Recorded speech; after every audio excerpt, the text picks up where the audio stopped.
Serengeti shall never die. This is a story about conservation of nature.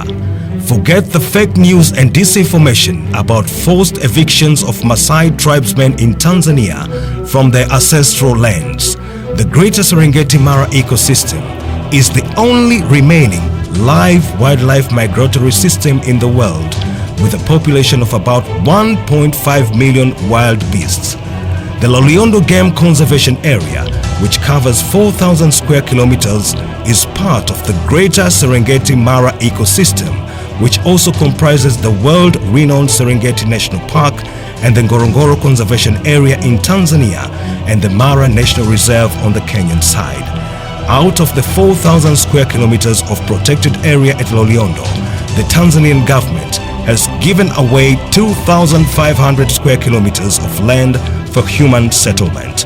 The remaining 1,500 square kilometers of land at Loliondo has been reserved for conservation. When the Tanzanian government began boundary demarcation by installing beacons around 1,500 square kilometers of protected land to stop ongoing encroachment of conservation area at Loliondo, its officers were brutally attacked during the altercation. One police officer was killed and several Maasai tribesmen were injured. The demarcation of land currently being done in Loliondo is often being confused with voluntary resettlement of human populations from the Ngorongoro Conservation Area. The Tanzanian government is building modern brick houses in Handeni district, which are being given to Ngorongoro residents who decide on their own free will to be resettled away from Ngorongoro area in a bid to control the rapid growth of human populations in the conservation area that have reached unsustainable levels. Tanzania is a global leader in conservation, having allocated about 32% of its total land to conservation. No other country in Africa has set aside such a huge area for nature.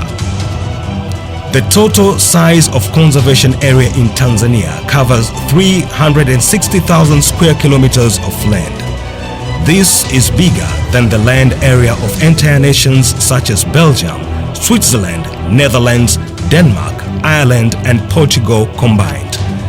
False claims of forced evictions of Maasai are not new and have been repeatedly debunked for over a decade. This is an 8-year-old tweet from a former Tanzanian president addressing the same old lies. United Nations human rights experts and international activist organizations got it wrong. There are no forced evictions of Maasai in Tanzania, and there have never been any forced evictions. International conservation groups should now stand up and support Tanzania's efforts to defend nature.